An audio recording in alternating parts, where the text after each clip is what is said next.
Hi guys, welcome back to YouTube channel. இன்னைக்கு நம்ம இந்த வீடியோல என்ன பார்க்க போறோம் பாத்தீங்கன்னா Autelோட G-Box 2 இந்த ப்ராடக்ட்ட பத்தி ரிவ்யூ பண்ண போறோம். இந்த ப்ராடக்ட் எதுக்கு யூஸ் பண்ணலாம், இதுல என்னென்ன இருக்கு, இத வச்சு என்னலாம் பண்ண முடியும் அப்படிங்கறத இந்த வீடியோல ஃபுல்லா பார்க்கலாம். வீடியோவை ஸ்கிப் பண்ணாம கடைசி வரை பாருங்க. இப்போ வாங்க ஓபன் பண்ணி பார்க்கலாம். ஓபன் பண்றதுக்கு முன்னாடி என்ன போட்டுருக்காங்க அப்படி பாத்தீங்கன்னா less time more secure. Suppose fast modern vehicle and bench when all key lost Mercedes-Benz at the read and write Bose engine ECU. இது எல்லாமே வந்து Mercedes-Benz வந்து ஆல் கிளாஸ் பண்ணிக்கலாம். அது போக Bose engine ECU வந்து ரீட் அண்ட் ரைட் பண்ணிக்கலாம் அப்படிங்கிறது இதுல கொடுத்துருக்காங்க.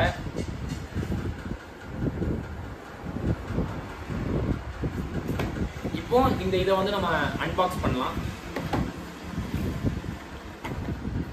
இப்போ அன்பாக்ஸ் பண்ணோன்னா பார்த்தீங்கன்னா நம்ம இந்த G-Box 2ங்கிற கண்ட்ரோல் மாடல் இருக்கிறது பார்த்தீங்கன்னா இப்படி தான் இருக்கும் இந்த மாடல். அதுக்கடுத்து உள்ள வேற என்னெல்லாம் இருக்குங்கிறத பார்க்கலாம்.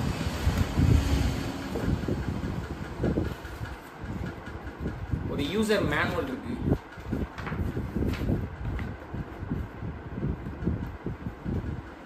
அடுத்து ஒரு கிரெடிட்ஸ் ஒன்று அவுட்டர்ல இருந்து கொடுத்துருக்காங்க. அதுக்கடுத்து இதுல பார்த்தீங்கன்னா இந்த டூலை யூஸ் பண்றதுக்கு தேவையான எல்லா ஆக்சசரிஸுமே இதுக்குள்ளேயே கொடுத்துருக்காங்க. இந்த ஆக்சசரிஸ் என்னெல்லாம் இருக்குங்கிறத பார்க்கலாம். ஒரு அவுட்டர் ஓபிடி ஒன்று கொடுத்துருக்காங்க. அடுத்து லேர்னிங் ஒயர் கேபிள்ஸ் நிறையா கொடுத்துருக்காங்க. ஒரு கேபிள்ஸ் கனெக்டர்ஸ் இந்த மாதிரி நிறையா கொடுத்துருக்காங்க. இந்த கனெக்டர்லாம் வச்சு நம்ம எப்படி ஒரு வண்டிக்கு ஆல் கிலாஸ்ட், அதாவது Volkswagen இப்போ எடுத்துக்கலாம். இப்போ Volkswagen வந்து ஆல் கிலாஸ்ட் வந்து நம்ம எப்படிங்கிறத இந்த வீடியோவில் ஃபுல்லாகவே பார்க்கலாம். இந்த G-Box 2 ப்ளஸ் அவுட்டரோட நம்ம IM 508 or 608 இதை வச்சுட்டு ஒரு Volkswagenக்கு எப்படி ஆல் கிலாஸ்ட் பண்ணலாம், அதுவும் நம்ம இன்ஜின் ECU அதாவது ECM வச்சு எப்படி நம்ம வந்து ஆல் கிலாஸ்ட் பண்ணலாம் அப்படிங்கிற இந்த வீடியோ பார்க்கலாம். ஃப்ரெண்ட்ஸ், இன்னைக்கு நம்ம Volkswagenோட கான்டினென்டல் ECM அதாவது PCR 2.1 இந்த ECMல இருந்து எப்படி இம்மோ டேட்டாவை ரீட் பண்ணலாம் அப்படின்றத தான் நம்ம பார்க்க போறோம். நிறைய பேருக்கு வந்து கனெக்ஷன்ல டவுட் இருக்கு அப்படின்ற மாதிரி சொன்னாங்க. இதை எப்படி G-Box வச்சு எந்த மாதிரி கனெக்ஷன் கொடுத்து ரீட் பண்ணலாம் அப்படின்றத தான் இப்போ இந்த வீடியோல காட்ட போறேன். ஏன்னா நிறைய பேருமே வந்து இந்த இதுல காட்டுற வயரிங் வந்து எனக்கு புரியல அப்படின்ற மாதிரி நிறைய பேர் கேட்டிருந்தாங்க. அதனாலதான் இந்த வீடியோவை நான் வந்து பண்றேன். ஃபர்ஸ்ட் ஸ்டார்டிங் வந்து இந்த மாதிரி இருக்க ரிப்பன் கேபிள் ஒன்று எடுத்துக்கலாம். இதுல வந்து பாத்தீங்கன்னா பிளஸ் மைனஸ்ன்னு சொல்லி நிறைய வயர்ஸ் இருக்கும். இந்த கேபிள் எடுத்துக்கலாம். இந்த கேபிளையும் அதுக்கப்புறம் IM 508 இருந்தா ஓகே, இல்ல 608 இருந்தாலும் ஓகே, ரெண்டையும் வச்சு எப்படி இமோ டேட்டா வந்து ரீட் பண்ணலாம் அப்படின்றது தான் இப்போ நான் பார்க்க போறேன். நான் 608 யூஸ் பண்றதுனால நான் இதுல இருந்து வர்ற VCA டைரக்டா நான் இதுல பிளக் பண்ணிக்கிறேன். இதுவே 508 இருந்துச்சுன்னா உங்களுக்கு ப்ளூடூத் தேவையில்ல, டைரக்டா அந்த கேபிளை மட்டும் இதுல மாட்டினா போதும். இதுக்கு வந்து ஒரு 12 வோல்ட் கொடுத்துக்கலாம். இது வந்து 12 வோல்ட் அடாப்டர். 12 வோல்ட் அடாப்டரோட வயர் வந்து இங்கே இருக்கு. கனெக்ஷன் எல்லாம் கொடுத்ததுக்கு அப்புறம் ஆன் பண்ணா போதும். ஜஸ்ட் நான் இதை வந்து எடுத்து வச்சுக்கிறேன். பிளஸ் இதோட கேபிள் வந்து இங்கே அட்டாச் ஆகும், இந்த இடத்துல அட்டாச் ஆகும். ஓகேங்களா? இப்போ இதை நம்ம எப்படி கனெக்ஷன் கொடுக்கலாம், இந்த இதோட கனெக்ஷன் ECM அதாவது PCR 2.1ல எப்படி இமோ டேட்டா ரீட் பண்ணலாம் அப்படின்றத நான் இப்ப காட்டுறேன். பிளஸ் இந்த வயர்ல வர்ற கனெக்ஷனை வச்சு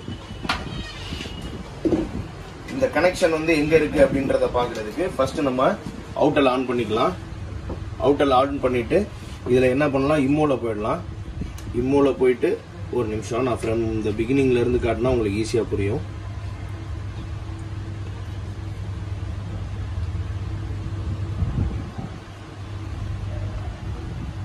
இப்போ இம்மோல போயிட்டு நான் வந்து Volkswagen செலக்ட் பண்ணிக்கிறேன். Volkswagen செலக்ட் பண்ணிட்டேன். ஓகே, இதுல வந்து எக்ஸ்பர்ட் செலக்ஷன் போயிடலாம். எக்ஸ்பர்ட் செலக்ஷன் போனதுக்கு அப்புறம் இங்க பாத்தீங்கன்னா இன்ஜின் சொல்லி ஒரு ஆப்ஷன் இருக்கும். இந்த இன்ஜின் ஆப்ஷன்றத பிரஸ் பண்ணிட்டு ஓபிடியா பெஞ்சான்னு கேட்கும். இப்போ நம்ம பெஞ்ச் தான் பண்றோம். ஸோ வந்து பெஞ்ச் செலக்ட் பண்ணியாச்சு அப்படின்னா என்ன ECMனு கேட்கும். Bosch ECM இருந்தா இதுல போகணும். இப்போ நம்ம பார்க்க போறது வந்து Siemens or Continental. நம்ம பாக்குறது Continental PCR 2.1 தான் வந்து நம்ம இமோ டேட்டா ரீட் பண்ண போறோம். ஸோ இதை நம்ம செலக்ட் பண்ணிக்கலாம். செலக்ட் பண்ணிட்டா இங்க பாருங்க PCR 2.1 TC1796 இருக்கு. இதை செலக்ட் பண்ணிட்டா இதோட வயரிங் டயக்ராம் வந்து நம்மளுக்கு இங்க காட்டிடும். இதுல பாத்தீங்கன்னா 5ல வந்து ஒரு பிளஸ், 1 வந்து நெகட்டிவ், அதுக்கப்புறம் வந்து என்னென்ன கேபிளுக்கு என்னென்ன கொடுக்கணும்ன்றது இந்த இடத்துல போட்டிருக்கும். இப்போ பின் நம்பர் 1ல வந்து கிரவுண்டு, பின் நம்பர் 5ல வந்து 12 வோல்ட், 18ல வந்து T1 கேபிள், 23ல வந்து T3 கேபிள், 67ல வந்து கேன் லோ 14, அதுக்கப்புறம் 68ல கேன் ஹை 6, 87ல ஒரு மெயின், 87ல ஒரு இக்னிஷனு, அதுக்கப்புறம் 92ல ஒரு பிளஸ். இதுதான் வந்து கனெக்ஷனோட டயக்ராம். இது எப்படி கனெக்ட் பண்ணுன்றதையும் இங்கே போட்டிருக்காங்க. 12 வோல்ட் வந்து இங்கே கொடுத்துடணும் நம்ம ஜி பாக்ஸில். அதாவது இந்த ஜி பாக்ஸில் வந்து 12 வோல்ட்ன்றது இதில் வரும். நம்ம எக்ஸ்டர்னல் பவர் வந்து கொடுக்குறது, பவர் அடாப்டர் மூலியமாக கொடுக்குறது இங்கே கொடுத்துடணும். அதுக்கப்புறம் இது வந்து கேபிள் போடுறதுக்கான ஸ்லாட்டு, நம்ம அக்சசரிஸ் கேபிள்குள்ள ஸ்லாட்டு. ஓகேவா? இந்த சைடு வந்து ஓபிடி, இந்த சைடு வந்து ஓபிடி நம்ம கொடுத்துறோம். இப்போ வாங்க கனெக்ஷன் எப்படி பண்றோன்றத பார்க்கலாம். இப்போ ECM வந்து இந்த பொசிஷன்ல தான் இருக்கு. இதுல வந்து பாத்தீங்கன்னா ஃபர்ஸ்ட் வந்து ஒரு பிளஸ் கொடுத்துடலாம்.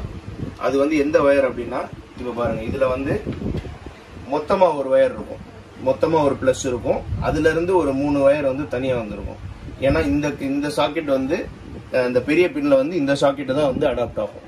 ஓகேவா? ஃபர்ஸ்ட் வந்து பின் நம்பர் 5ல வந்து இதுல பாத்தீங்கன்னாலுமே தெரியும், உள்ள வந்து 5 6 3 4 1 2, கீழே இது வந்து 1, இது 2, இது 3, இது 4, இது 5, இது 6. சாரி, இது 5, இது 6. இப்போ நான் என்ன பண்றேன், நம்பர் 5 பின்ல வந்து ஒரு பிளஸ் வந்து நான் கொடுத்துறேன். 5 பின்ல கொடுத்தாச்சு. ஓகேவா? அடுத்து வந்து கிரவுண்டு. கிரவுண்டுக்குமே வந்து பாத்தீங்கன்னா இந்த மாதிரி ஒரு வயர் இருக்கும்.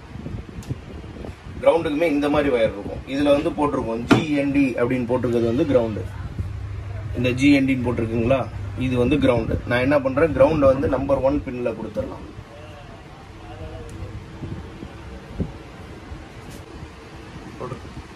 இதுல வந்து பாத்தீங்கன்னா இப்ப பின் 1 கொடுத்தாச்சு, பின் 5 கொடுத்தாச்சு. அடுத்து வந்து நம்பர் 18ல வந்து T1 இருக்கு. இதுல வந்து பாத்தீங்கன்னா இந்த இடத்துல ஸ்லீவ்ல வந்து T3, அதாவது இதுல வந்து என்ன பின், அதாவது T2 அப்படி போட்டிருக்காங்க. அதே மாதிரி T1 சொல்லி ஒரு கேபிள் இருக்கும். இதுதான் வந்து T1 கேபிள். இதுல T1 வந்து நம்ம எங்க கொடுக்குறோம், 18 நம்பர்ல கொடுக்குறோம். அதாவது 7ல இருந்து 18 இதுல வந்து நம்ம கொடுக்குறோம். இதுல வந்து சின்ன பின்னே போதுமானது. ஸோ நான் என்ன பண்றேன், இங்க இருந்து நான் கால்குலேட் பண்றேன், 18க்கு கால்குலேட் பண்றேன். இது வந்து 7 8 9 10 7 8 9 10 11 12 13 14 15 16 17 18. இதுல பாருங்க, நான் 18th பின்ல வந்து இந்த T1 வந்து நான் கனெக்ஷன் கொடுக்குறேன் நம்பர் 18 பின்ல. அதுக்கப்புறம் 23ல வந்து T3 அப்படின்றது வந்து இந்த கேபிள், இந்த மாதிரி லைட் ஷேட் வந்து T3 அப்படின்றது வந்து இன்னொரு ஒயிட் கலர் கேபிள். இதை நான் எங்க கொடுக்குறேன் அப்படின்னா 23ல கொடுக்குறேன். ஆல்ரெடி 18ல இந்த பின் கொடுத்துருக்கோம். 19 20 21 22 23 23ல வந்து நான் T3 கேபிளுக்கான வயரை வந்து நான் மாட்டிட்டேன். ஓகேவா? இதுக்கப்புறம் வந்து 67 கேன் லோ 14. இதுல வந்து கேன் ஹை கேன் லோ அப்படின்றது அதிலே போட்டிருக்கும். இது வந்து பாத்தீங்கன்னா கிரீன் கலர்ல இருக்கிறது வந்து கேன் லோ. இதுல போட்டிருக்குங்களா, கேன் லோ 14. கேன் லோ 14 வந்து கிரீன் கலர். ஆனா இதுல வந்து ப்ளூ கலர் கொடுத்துருக்கோம். ஸோ ப்ளூ கலர் வயரை வச்சு நீங்க கன்ஃபியூஸ் பண்ண வேண்டாம். இந்த கேன் ஹை கேன் லோன்றது இதுல எழுதி இருக்கிறத வச்சு தான் நம்ம வந்து கால்குலேட் பண்ணணும். ஓகேங்களா? இப்ப இந்த கேன் லோ 14 வந்து நம்ம எங்க கொடுக்குறோம், பின் நம்பர் 67 அப்படின்னா இங்க வருது பாருங்க. இது வந்து நம்பர் 72. இந்த பின் நம்பர் வந்து 72. இந்த 72ல இருந்து 67க்கு போகலாம். 72 71 70 69 68 67. இந்த 67ல வந்து நான் இந்த கிரீன் கலர் வயர், அதாவது கேன் லோ 14ன்றத நான் இதுல கொடுத்துட்டேன். அதுக்கு அடுத்த வயர் வந்து கேன் ஹை 6. கேன் ஹை 6 வந்து என்ன கலர்ன்றத நான் இதுல பாத்துடலாம். கேன் ஹை 6ன்றது வந்து எல்லோ கலர். இதுல வந்து போட்டிருக்கு பாருங்க, கேன் ஹை 6. இதை என்ன பண்ணலாம், அதுக்கு பக்கத்திலே, அதாவது பின் நம்பர் 68. ஆல்ரெடி 67ல வந்து கிரீன் கொடுத்தாச்சு, 68ல வந்து எல்லோ கொடுத்துடலாம். எல்லோ தான் கேன் ஹை. நம்ம இதுல வந்து ப்ளூ கலர் கொடுத்துருக்குன்றனால கேன் லோ கேன் ஹைல வந்து ப்ளூ கலர் மாத்திடக்கூடாது. இதுல ஏன்னா ஆக்சுவலா ப்ளூவும் இருக்கு, இதுல என்ன டேக்ல வந்து என்ன நம்பர் போட்டிருக்கு, என்ன பின் கொடுத்துருக்கோ அதை தான் நம்ம கனெக்ட் பண்ணணும். அதுக்கப்புறம் இது வர முடிஞ்சிருச்சு. இப்போ வந்து பின் நம்பர் 87ல வந்து இக்னிஷன் கொடுக்குறோம். இதுல இக்னிஷன்ல வந்து பாத்தீங்கன்னா ING அப்படின்னு சொல்லி போட்டிருக்கோம். ஒரு பிங்க் கலர் வயர் இருக்கும். இந்த பிங்க் கலர் வயர் தான் இக்னிஷன். IGN போட்டிருக்கீங்களா, இது வந்து இக்னிஷன் உள்ளது. ஸோ இதை வந்து என்ன பண்ணலாம், பின் நம்பர் 87 இந்த மேல இருக்கிற ஃபர்ஸ்ட் பின்னை தான் கால்குலேட் பண்ணணும். 94 இது 94 93 92 91 90 89 இதுல வந்து 92ல வந்து இன்னொரு 12 வோல்ட் கொடுக்க சொல்லியிருக்காங்க. நம்மள்ட்ட 12 வோல்ட் வேற வயர் இல்லைன்றத பார்க்க வேணாம். இந்த ரெட் கலர் இருக்கு பாத்தீங்களா, இது வந்து பிளஸ் 12 வோல்ட்னு போட்டிருக்கு. இதுல பெரிய சாக்கெட் வந்து 2 இருக்கும், அதுல குட்டி சாக்கெட் வந்து 1 இருக்கும். அந்த குட்டி சாக்கெட் என்ன பண்ணலாம், நம்ம 94 93 92ல கொடுத்தாச்சு. ஆக்சுவலா இதுதான் வந்து இதோட ப்ராப்பர் கனெக்ஷன். இந்த கனெக்ஷனை நம்ம கொடுத்ததுக்கு அப்புறம் தான் வந்து நம்ம வந்து G பாக்ஸ்ல இதை மாற்றோம். ஏன்னா நம்ம பவர் அடாப்டர் சம்டைம்ஸ் ஆன்ல வச்சிருக்கோம், கிரவுண்டுக்கு பதில வந்து பிளஸ் கொடுத்தாச்சு அப்படின்னா வந்து ECM வந்து டேமேஜ் ஆகுறதுக்கு நிறைய சான்சஸ் இருக்கு. ஸோ ஃபர்ஸ்ட் கனெக்ஷன்லாம் ஒரு தடவை கரெக்டா இருக்கா பார்த்துட்டு அதுக்கப்புறம் வந்து நீங்க G பாக்ஸ்ல வந்து கனெக்ட் பண்ணுங்க. இதை வந்து நான் என்ன பண்றேன், நான் OBDல மாட்டிடுறேன். இது IM508 வச்சிருக்கவங்களுக்கு டைரக்டா OBD சாக்கெட்டை நீங்க எப்பயும் போல வண்டியில மாட்டுற மாதிரி இதுல மாட்டிடலாம். நான் இது 608ல பண்றதுனால VCI கொடுத்து VCIல இருந்து நான் கனெக்ட் பண்றேன். இப்போ இதுக்கு வந்து நான் 12 வோல்ட் கொடுத்துறேன். 12 வோல்ட் கொடுத்து நம்ம ஆன் பண்ணியாச்சு. ஆன் பண்ணோடனே பாருங்க நம்ம G பாக்ஸ்ல வந்து லைட் வந்தாச்சு, பிளஸ் வந்து VCIயும் ஆன் ஆயிடுச்சு. ஓகேவா? இப்போ இந்த கனெக்ஷன்ஸ் எல்லாமே கரெக்டா கொடுத்துருக்கோம். இதுல வந்து ஓகே கொடுத்துச்சுன்னா ரீட் இமோ டேட்டான்னு ஒரு ஆப்ஷன் வரும். ரீட் இமோ டேட்டா கொடுத்துடலாம். Bluetooth connection is not supported by this function, use USB connection. Okay fine. இதோட USB வயர் வந்து என்கிட்ட தனியா இருக்கு, நான் அதை கனெக்ட் பண்ணிக்கிறேன். என்கிட்ட வந்து நார்மலா ஒரு USB வயர் இருக்கு, நான் இது வந்து டைரக்டா கனெக்ட் பண்ணிக்கிறேன்.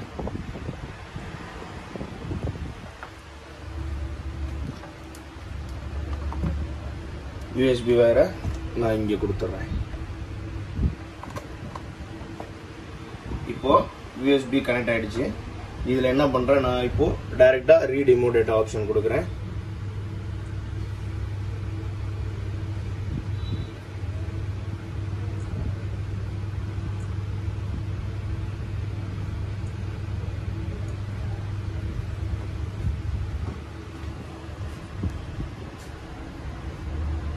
ப்ளூடூத் ஆஃப் பண்ணிடலாம். ப்ளூடூத் ஆஃப் பண்ணிட்டு VCI வந்து டைரக்டா கனெக்ட் பண்ணலாம். ஏன்னா ப்ளூடூத்தும் ஆன்ல இருக்கு, VCIயும் டைரக்டா ஆன்ல இருக்குன்றனால இப்பதான் USB வந்து கனெக்ட் ஆயிருக்கு. நான் இதுல ப்ளூடூத் ஆஃப் பண்ணிட்டேன். இப்போ ரீட் இமோ டேட்டா கொடுக்கலாம். இப்போ பாருங்க ECU வந்து கனெக்ட் ஆக ஸ்டார்ட் ஆயிடுச்சு. போடு.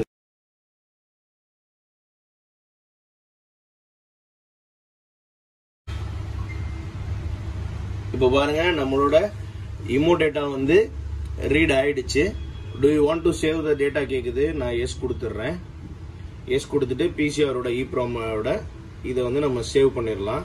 சேவ் பண்ணதுக்கு அப்புறம் ஃபைல் சேவ் சக்சஸ்ஃபுல்லி. ஓகே, இதை எடுத்தாச்சுன்னா நம்மளோட CS கோடு, பின்னு, MAC ID எல்லாமே வந்துடும். ஸோ அவுட்டல் 608 PCR 2.1 ECM, அதுக்கப்புறம் நம்ம G பாக்ஸ். இதோட கனெக்ஷன் வந்து இதுதான். இந்த கனெக்ஷனை வச்சு தான் வந்து ரீட் பண்ணணும். நிறைய பேருக்கு வந்து இந்த கேன் ஹை கேன் லோல தான் வந்து நிறைய ப்ராப்ளம் வரும். ஏன்னா இதுல வந்து இமேஜ்ல வந்து ப்ளூ கலர்ல கொடுத்துருக்கும் வயரிங், அது ஒன்றை மட்டும் கன்ஃபார்மா பார்த்தா போதும். இந்த கேன் லோ வந்து 14 அதுன்றது ப்ளூ வயர்ல கொடுத்துருக்கும். ஆனா நம்மளோட கேன் வயர் வந்து கேன் 14 வந்து கிரீன் வயர். ஸோ இந்த இதை மட்டும் கரெக்டா பண்ணிட்டாலே போதும், நம்ம PCR 2.1 ECM வந்து டைரக்டா வந்து ரீட் பண்ணிக்கலாம். இது வந்து நம்ம Volkswagen Skodaவோட ஒயிட் மீட்டருக்கான ECM. நம்மளுக்கு CS பின்கோடு கிடைச்சாச்சுன்னா ஆல்கி லாஸ்ட் டைரக்ட் வயா OBD பண்ணிக்கலாம். தேங்க்ஸ் ஃபார் வாட்சிங்.